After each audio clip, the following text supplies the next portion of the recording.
time here. Talk a little bit, if you don't mind, about the marketing side right now and some of the struggles maybe that's happening in New York City, in the shadow, if you will, of a lot of the other teams that are in this area. Yeah, I mean, it's kind of the age-old question just about soccer in this country, I think, like how do we raise the profile of soccer? It's not just a NYCFC or a New York market, it's how do we all collectively raise the profile of the sport in this country? And it's, to me, it's a kind of in some ways, a long-term aspirational, like we have a mission statement at the club here, is to build New York City into one of the soccer capitals of the world. And some people are like, when I say that, they think, Joe, good luck, or that, and I say, hey, well, it's not gonna happen next year, and this is an aspirational kind of long-term thing. But I have kind of introduced within the club more of a short-term kind of goal of the club, which I think is very reasonable and attainable, which is to build NYCFC into the undisputed flagship team of Major League Soccer. And I think that you can't do that without having a home for your team. But like when we have that, I think that being in this market on the heels of a World Cup, and going back to the initial question, the World Cup is something that we all fully believe is going to be rocket fuel for the sport in this country, and then I think as driven out in this market. And so between that, and then you combo that at the same time with stadium, stadium, boom, boom, 1-2 punch. We think that our stadium in New York City, in the 5 boroughs of New York City and Queens, is going to be a destination spot for club soccer teams all over the world, the biggest clubs in the world. When they come and tour the U.S., they want to play in New York. They want to play a proper stadium in New York. Like you can play an NFL stadium or a baseball stadium. But if you want to play a proper, stadium, like if you're Barcelona, you're Madrid, you're Juventus, you're Bayern, you're Chelsea, you're Man City, whoever it is, like this is the place. Like you want to play in New York City, you want to play in a real soccer stadium in New York City, like you're going to come play here. U.S. men's national team, U.S. women's national team, friendlies, competitive games, World Cup qualifying, all those kind of things. We feel like we're going to be the biggest, and most attractive market. And that helps build us and helps build New York City into one of the soccer capitals of the world by having kind of a cathedral of soccer in the 5 boroughs. So I think that's a short term. That to me, that's a that's a 2026-27 like type of thing, and then that's a launching pad to really help elevate the sport in this market. And to your point, like how do we compete with other sports in the market? It's not, to me, it's not how does NYCFC compete with the other major sports teams from the other 4 major professional sports in the market. Is how does soccer compete with the other 4 major sports in this market? And to me, we're incrementally growing that and gaining ground every year. And then we're going to get that rocket fuel in 26, and we'll really jump it up into this market combined with the stadium. I think we'll really be onto something. But in the meantime, our focus is incrementally growing year on year, and some of the metrics, KPIs I look at for that is our city membership base, our season ticket base. Is something that from year one, and which is not, by the way, not uncommon in professional sports teams, but you launch year one and then over time decrease. And our goal last year was we drew a line in the sand saying we need to stop the bleeding, and we want to grow that, and we did. And we had the first kind of year-over-year increase that we've had ever since the inaugural year in city membership. And this year we've already beaten last year's number and are continuing to grow.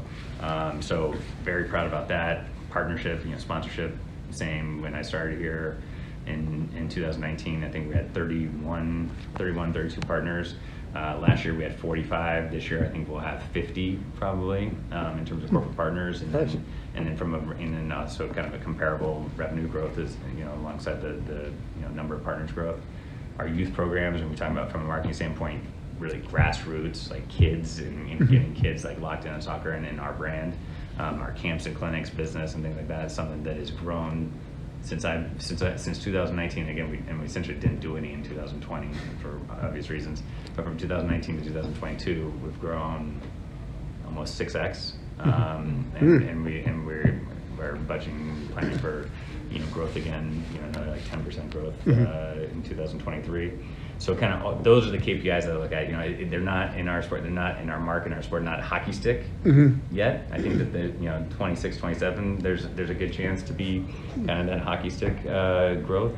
But I'm proud that we are growing all the right kind of KPIs, and growing fans, growing, you know, followers on, you know, on our, you know, social media networks, on our email databases, et cetera, et cetera.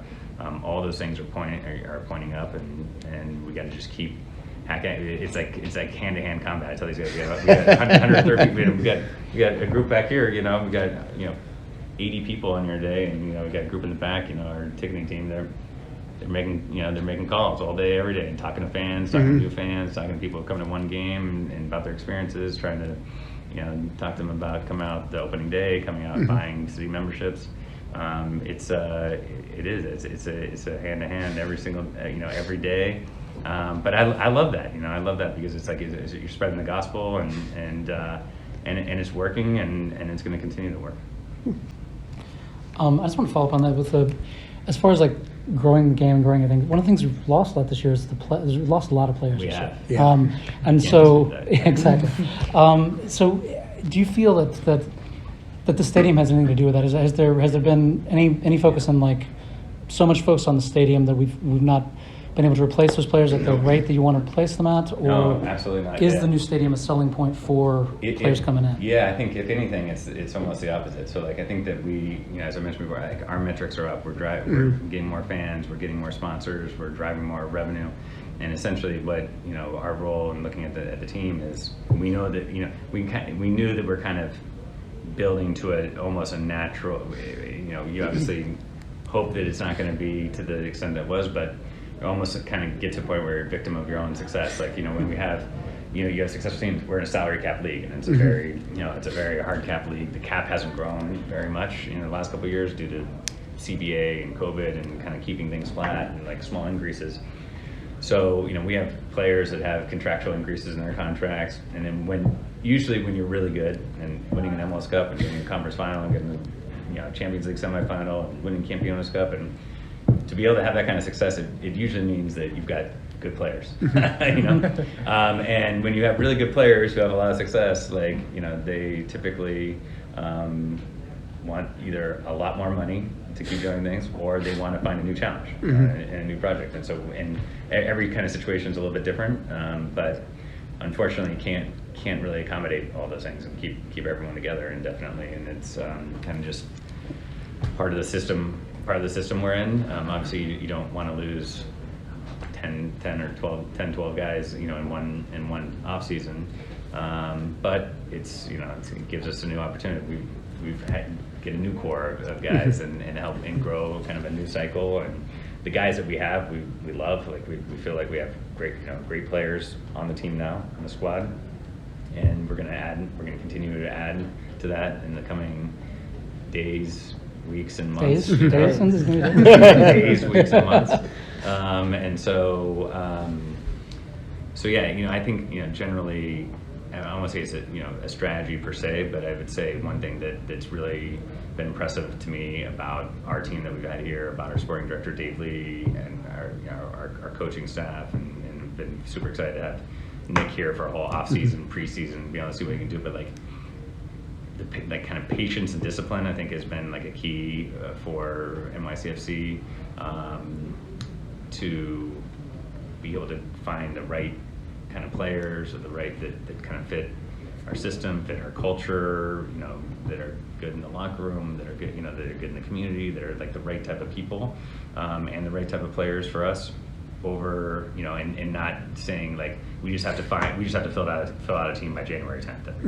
And some teams do that, and I'm not saying that our way is better and that way is worse. Like, but some teams, we gotta have our entire squad by day one of preseason, and that's fine. But, you know, I think, you know, some of the best signings we've made over the last couple of years, whether that's Talos Magno, Santi Rodriguez, Gabby Pereira, and I'm sure there's other examples. I think our guys that came in March, April, you know, I think Santi was later even, but like, and so it's but it's like finding the right players and the right opportunity at the time. It's not like there's guys that, like we have guys identified in January, like we'll just wait until March or April to sign them. It's like we're not doing that, I can promise you. So, these guys we've had a great team here in New York. We've got a great, I think we have a competitive advantage with the CFG, kind of global scouting network and things like that. And so, ultimately, it's a long season. Like I was telling someone the other day, I said, I watch it, I'm watching NFL and I can't remember there's some segment like on ESPN on Mondays they call it Overreaction Monday, and I'm just like we had Overreaction Sunday, I think, after our game after our game on Saturday, it's just like it's like the sky is falling, like oh my gosh, like we lost, and I'm thinking to myself, like there is literally 8 more months of regular season, not of like a total team, it's February. The last regular season game is October 21st. So we have 8 more months. That is a long time, and we've only played 1 of 34 games. And for us, it's you want to finish strong. We've seen it like kind of the last 2 years. It's kind of the teams who are full strength and hot late are the teams that go deep and win. And so it's a marathon, not a sprint. Like going back towards that question, I understand that a soccer club needs the right players, the right groups, but like given that sometimes people want to see stars or like big names, do you think that the club, I understand that the plan is to go towards 2026 and build with the right people, do you think the club has like gone away from the idea of like bringing back another big name like before? Yeah, good question. I think as it stands over the last couple of years, the focus has been on winning, and we feel like you can draw fans one of 2 ways. One is big names, well there's more than 2 ways, but like if you want to think big buckets, big names, winning. And I think a lot of people make the mistake of assuming that big names also equals winning, and it doesn't. I mean, if you look at a lot of the big name signings over, not a lot of them have won trophies or have, and for us, I remember we had obviously big names early on, and every year that one of them dropped off, we actually got better the next year. And then like my first year, in doing media, the first was first year after Villa was gone. It's like, what are you going to do now? Like your team is going to be terrible. You lost Villa, one of the best players in the league, and then like we ended up being first in the East and having our best points total ever, and then you lose some guys, and now what's gonna it's kind of like each year is that whoever you lose, now what are you gonna do? How are you gonna come back? And I think that we've proven that we found a good strategy and proved to be able to win consistently. Now the argument is like, is that going to draw as many fans? Now in the near term, I would say maybe not. But we're making a bet that fans will, in the long run, care more about following and supporting a consistent winner than a team that every couple of years, signs a 37-year-old with a lot of name recognition, and it's fun to say, and sells a bunch of shirts and that kind of stuff. But like, now, I'm also not going to say that we'll never do that again, but the focus, that hasn't really been a focus. Our focus is, it's been, I think, kind of obvious on paper, is young, investing in our academy, investing in young players, like, using the U22 initiative to the absolute fullest, using, signing DPs that are younger rather than older, and like, and trying to grow talents here, and have fan favorites that our fans can really care about, and people who are fans of the club can really be excited about and proud of. Well, so you were talking about how you want for NYCFC to be the major club in MLS. So a big club, and by a big club, the definition is that you have a fan base that is large, and the fan base expects you to be in it and compete and win. How do you do that, and how do you develop that? And there's a more pointed part of this question. The Forbes article that came out last month about the valuation of all the MLS teams also had the operational budget of, Yeah. of every team, and even though it's a guesstimate, Yeah. you know. You took the words out of my mouth. Before you No, I'm sure that you didn't go and Yeah. write a number and slide it over to the No, reporter. we did not, unless Sam did not. Yeah, but NYCFC, according to that article, is operating at a loss of about $11 million a year, Yeah. and that lines up with the previous article that they published a few years ago. And I would imagine that while that's not necessarily an accurate number, it's not totally not inaccurate, or it's not an inaccurate number. Yeah. So how do you turn this into a big club and make this a big club?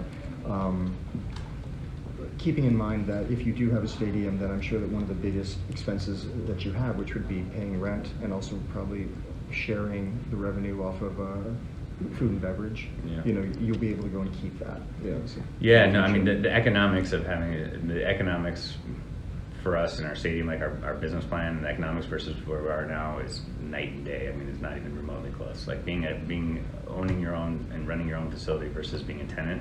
And this is true, and you know, even from kind of, you know, spending 15 plus years in the NBA, like teams are tenants versus teams that ran and, you know, and owned and operated their own building.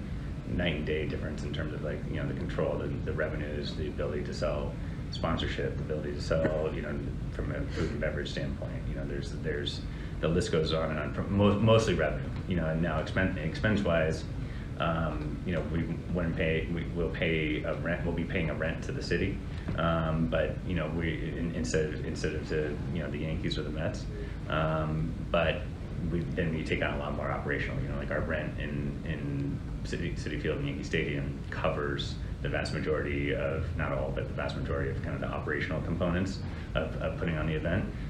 Whereas we'll take all that in-house, including like more staff and headcount, and, like, you know, there's a lot more that goes in that, but the revenues are drastic.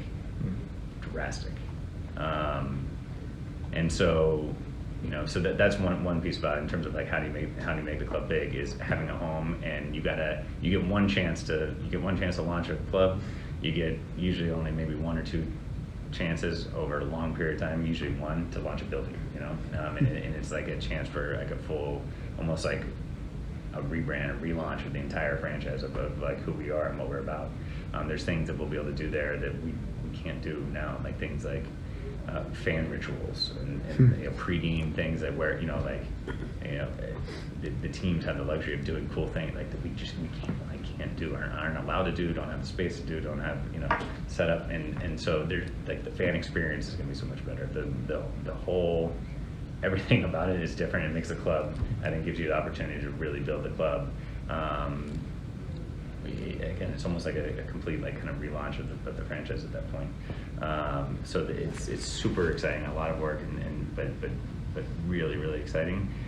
Fans, I think people are going to be attracted about coming to a cathedral of soccer in the 5 boroughs of New York City. It has never existed ever in the history of the city. And so that's going to be a draw. Like, so in fact, like right now, the draw to come to our games is to watch soccer, you know. And I think you know, the draw there is going to be great soccer and a great, in a kind of an unmatched, unrivaled fan experience, and a building in a cathedral of soccer in the city that hasn't existed before. And so that, I think, in and of itself allows us to grow fans. We're looking at a capacity of 25,000, so it's like only so, again, we expect it to be jam-packed. So, but how does that big club? I think it makes us a big club. I don't think it's a matter of having 25 or 30 or 30, like how many fans you have. It's the fact, it's what the experience is. It's what people feel when they're there. It's the fact that it's New York City. And so whether it's NYCFC against Philadelphia Union, or it's Man City against Barcelona, or it's U.S. women's national team against, you know, against Canada or China or whoever, you know, wherever, it's like whoever it is, like you're playing cathedral soccer in New York City, and that continues to kind of build upon itself with the more big events, the more things you do there, the more, you know, hoisting trophies, winning, you know, having special events, and whether MLS All-Star Game, whatever it is, like all these kind of things that we're gonna have there. So all those things, I think, will build us to be bigger. I think also geographically, Queens, you know, being in the most diverse borough, and maybe, you know, arguably one of the most diverse places in like anywhere in the world, and just how like endemic soccer is to the culture and to Queens. I think it's going to help, you know, organically grow a fan base there. I think geographically it really opens up Long Island, which is a big soccer hotbed that it's been, I think, challenged for us to make a lot of inroads, and you know, just geographically getting to the stadium from Long Island, it's a piece of cake to get to Queens, while not hurting any of our fan bases in Westchester County or Connecticut or Brooklyn or, you know, Manhattan or anywhere else. Like, so there's just a ton of upside. By the way, I will say that, you know, I know it says, you know, we lose money, but I think it also showed that almost most teams do. In like in most teams' article, like the vast majority, and borderline all, and I think that is okay, because it's a growth sport. When I worked in NBA and I was, you know, in the league office, you know, as recent as 10 years ago, before, you know, maybe 11, 12 years ago, before a radical change in the collective bargaining agreement, and before a massive change in the kind of broadcast landscape and for broadcast revenues, 2/3 to 3/4 of NBA teams lost more money than that, and that was only 10, 12 years ago. And so, you know, you look at kind of the trajectory that soccer's on in this country, and kind of going like where it's going. To me, it's investing. You know, I mean, Amazon lost money for many years. You know, like, right? You know, and that's, you know, it's just, you know, this is, ownership and the league are investing in the league. They're investing in players. They're doing things that are going to help grow the league, and it's a long play. Everyone who's getting this, they're playing the long game, and that is hugely important. Because if we had owners that were not thinking long term, then I would question, you know, the ability to kind of reach the heights and the dreams that we have as a club, or that any other clubs have. But they're not. Like, every one of these clubs, everyone's playing the long game, and they believe in the sport, and they know it's going to, and that's why you're seeing the valuations where they are. Because a lot of people are like, how can you have a team that loses 11 million, maybe people worth 800 million? Doesn't make sense. But it's because of where it's going, and you know, kind of betting on the future. Is there anything specific you mentioned before about the overreaction fans? Yeah. Do you have anything you want to say to them right now? Yeah, relax. No, I mean, what was that? I wish, you know, those shirts that keep calm and carry on, or whatever, you know, like whatever. I guess maybe get one of those. You know, I think no. You know what? I take it back. I don't want any of our fans to relax, because I love that, you know, the passion and like that soccer fans, you know, bring. It's just different from any other sport, and so like don't change is, I guess, but you know, realize that, you know, we're going to be, in my opinion, like, I feel like we're going to be bringing in more players. They're going to be good. We're going to be good, and you know, and I think, you know, and our expectations don't change. I mean, I think sometimes I feel like people like think I'm BSing them when I say that. Like, they're like, oh, you lose all these players. Like, what are your expectations for this year? Like, it's the same as they were last year, you know, and the year before. That's to compete for championships and be you know, top of the East, and that's the expectation, you know. And you know, it's a long season. So like I said before, 8 months. I mean, to me, I'm not. Would I rather have won on Saturday? Of course, you know.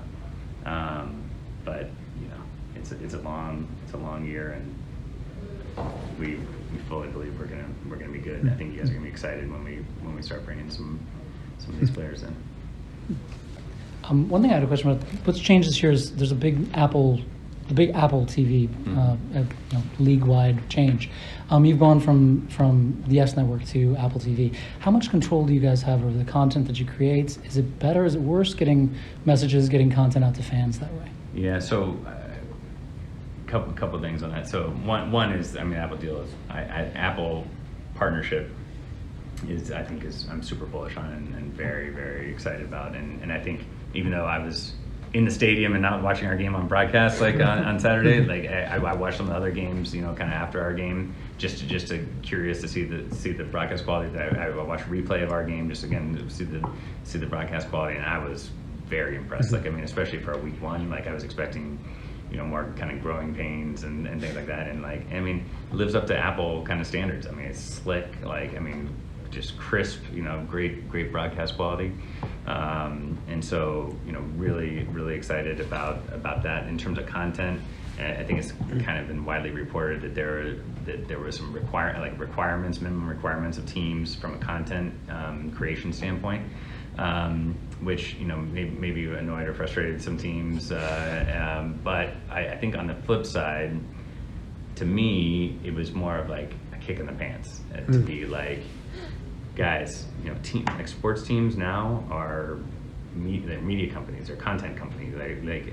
That's like what we are. I mean, they're only 1% of fans that we have in our ecosystem that follow us on social media or that we have emails or like whatever. Like, we have like 1% of them actually attend our games. The rest of the other 99% like consume us in other ways. They consume us on our social media channels, they consume us on our website, they consume us on our app, they consume you guys on podcasts and on the articles that are written and all the analytics and that they're out there that you guys are doing and that others are doing. Like, that's the other 99%. That's how they're consuming NYCFC, and so like we need to lean into that. Like and also that it's opportunity from quite frankly commercial. I'm also always thinking about these things through a commercial lens. It's a commercial opportunity to lean in that. The more content you can create, the sticky your content is, and the more people are staying on your channels and spending time, they're getting sponsor messages, we're able to monetize that, our numbers are better.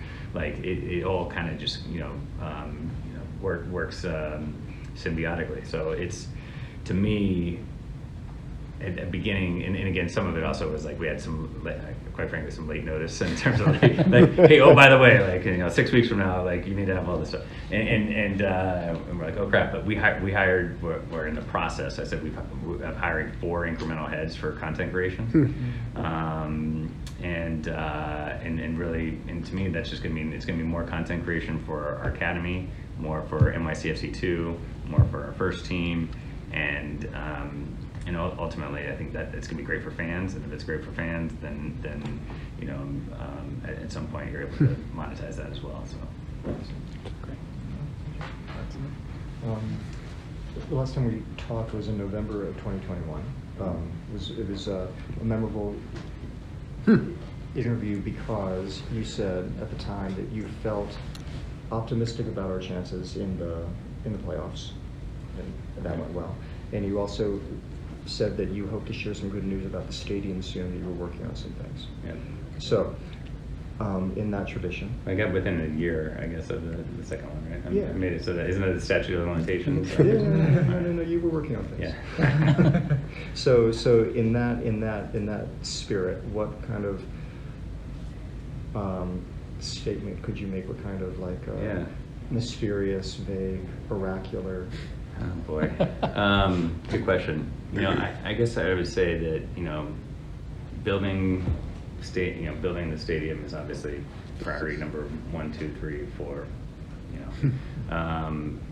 And we have a process to go through. We're not formally approved as kind of everyone knows. We got a 12 to 18 month process where we're going to have we're looking forward to meaningful dialogue with community leaders, community boards, borough boards, and we're so fortunate that we have such great support from Mayor Adams and Councilmember Moya and Borough President Richards, and the list goes on and on and on. So I feel great about that.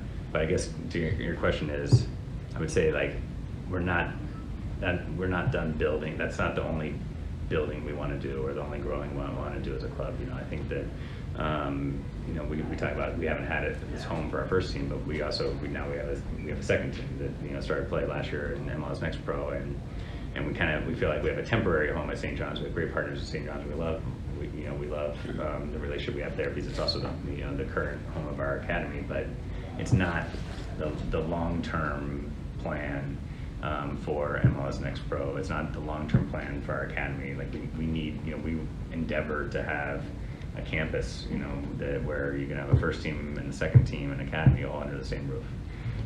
So that's something else that and I won't put a timeline on it because it's first and foremost the focus is on on the Euler process and stadium approval and moving forward with that. But that's something I think we need to again elevate the club to the next level is having the facilities, the right facilities from a player development standpoint.